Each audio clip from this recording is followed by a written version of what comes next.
What is up, everyone, and welcome back to the channel. My name is Kazak the Bull, and we are touching on a sensitive subject today. It's about free to play versus pay to win, and we're going to start with my background in gaming, because I think that's important. It's important to who you're listening to and the background that person has in gaming. I come from a gaming background from when I was very young. I played many games. Mostly massively multiplayer online role-playing games such as EverQuest, such as World of Warcraft, Dark Age of Camelot. Back in the day when you could grind, pay your monthly sub, and do whatever you want in the game and be equal without spending more to get more powerful. How times have changed, and Diablo Immortal is just showing exactly how much times have changed, because they have combined a mobile game with a fantastic franchise of Diablo. I'm not going to lie, they did a good job. They did a good job in the game itself. It is very much like Diablo 3, but they did do a good job, and it is good fun. It's very good for nostalgia for people coming back to play the game with friends and family.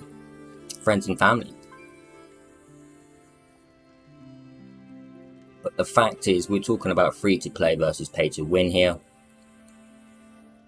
I come from a mobile gacha gaming background too. I do cover content for mobile gacha games, so I'm also up to date on how the monetization system does work, and I can tell you that the difference between this game and other monetized mobile games is massive. The cost of what you need to spend to be one of the best is huge. It's massive.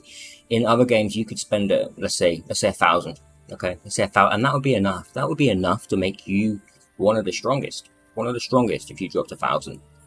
In this game, that's a drop in the ocean. Maybe not if you get seriously lucky, but that is a drop in the ocean. Now my concern here is young adults or vulnerable adults, whichever it is, people without the self-control and are looking for a dopamine rush. It is gambling, and that's coming from someone who has a negative past experience with gambling. That's me. So this is exactly the same. If you're having a bad day, you want to feel, you want to get a bit of a rush, you want to feel a bit better, you can drop some money on legendary crests and try your luck on the lottery. And hey, some people will keep going until they get that gem they want. They'll keep going, they'll keep spending to get what they want.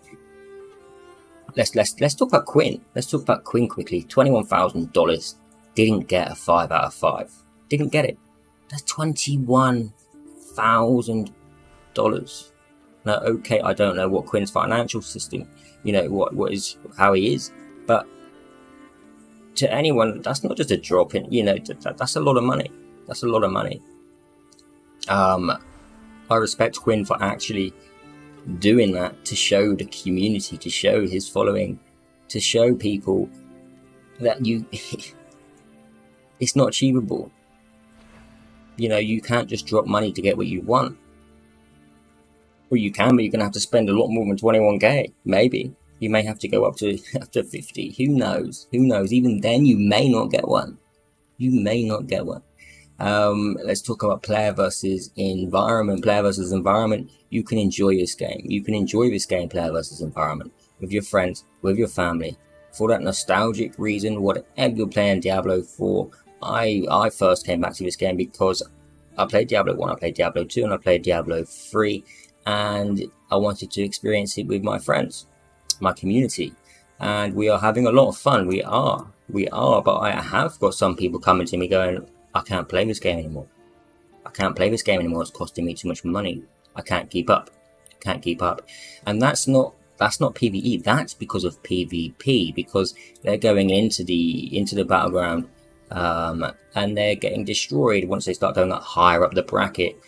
When you're lower in the bracket for PvP, okay, you may be fine. for a few matches.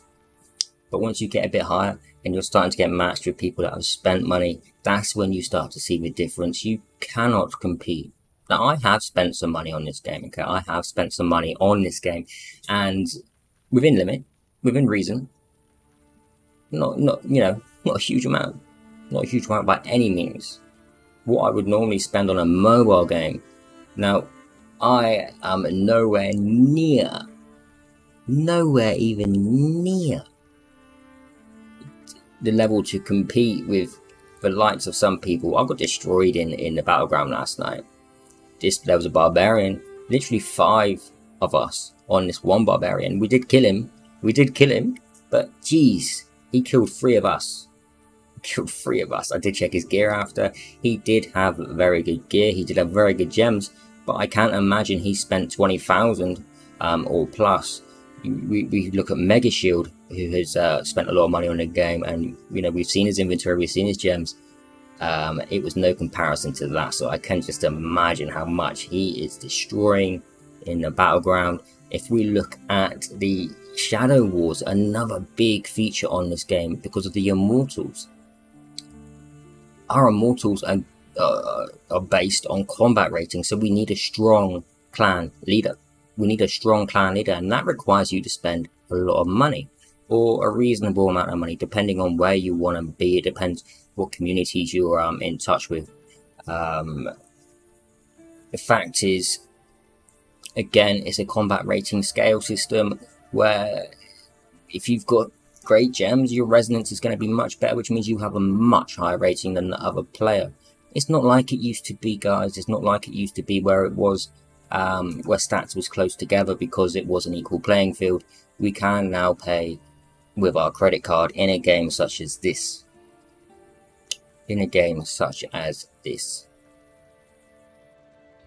Free to play versus pay to win. You can't beat them. I couldn't care if you're on the same skill level. Alright, you can be on the same skill level. I would love to see 3 people. A non-spender, a semi-spender like me, and then a big spender. Okay? If they're on an equal skill level, we know who's gonna win. Pit them in an arena together, 1v1v1. Who wins? You know who wins. Same class, equal skill level, just who's spent more. Who wins? And it's easy. I know who's going to win that fight. We know because that's the way it is. And if it wasn't that way, why the hell are people spending? Why would you want to spend if it isn't that way? That's a seriously bad investment, and the game would not make any money because it would be pointless. That is why we have a monetized system in place, because that is what gets you stronger. It's pure gambling. It's pure gambling to try and get more combat rating in the game. And even then, you're not guaranteed to get it. It's not like they're giving you guaranteed pieces. Another thing as well, it's not just about the combat rating, it's about the magic find, what we get on gems. You need to spend money to upgrade the gems to get magic find unlocked on those gems, which gives you a higher chance of legendary gear, it gives you a higher chance of exceptional gear. So you want higher magic find, and to do that, you're going to need to spend, ideally early on. This is the issue. It's very tempting for people to spend. I'm not saying, there's people that don't have the self-control. And in the moment, they can easily drop a 50 or $100, pounds, whichever country you're in. It's just too easy. And what are we all doing? Even I'm supporting this. Yes, I'm making content on it as well. But I'm doing it in a manner where it's controlled. I have control on what I'm spending. Some people don't, and that's what concerns me. Young adults coming into this is going to become normalized. This is going to be the future if we continue this way. Blizzard are now in the mobile gaming industry. That's a concern. That is definitely a concern, especially with all the past. I'm not going to bring up the past, but there's been a lot of drama around them. Okay, Quin and Asmongold can tell you more about that. I'm sure they have a lot more knowledge than me on that. You know, they're mega streamers, mega YouTubers. But my concern is the future of these games. What do? Do we just stop playing? Do we not? Do we limit our funding? Play the game, enjoy the game, limit your funding, only spend within your means, be safe. That's the only suggestions you can do. It's the only suggestions you can do. We don't have things like GameStop for mobile gaming, I don't believe. Can you self-exclude? Can you self-exclude? It's addictive. It's addictive. It's seriously goddamn addictive. It's seriously goddamn addictive, and it will become a problem. It will become a problem. Geez, it's big enough to become a friggin' epidemic on itself. It's big enough to become an epidemic of its own right, because it is gambling, and gambling is a big issue in the world. And that's coming from someone that's had a past negative experience of it. These are my concerns. These are my opinions. I felt the need to share them. Please be careful. Please be safe. If you feel like you're spending out of your means, walk away. Walk away. Talk to someone. Talk to someone close. Talk to someone close. Jeez, I tell you what. Join the Discord. Talk to me. Talk to me. I'm more than happy. If you're struggling, I'm more than happy to give you a chat. More than happy. Everyone, thank you very much for watching. My name is Carson Nabil, and I will see you again very soon.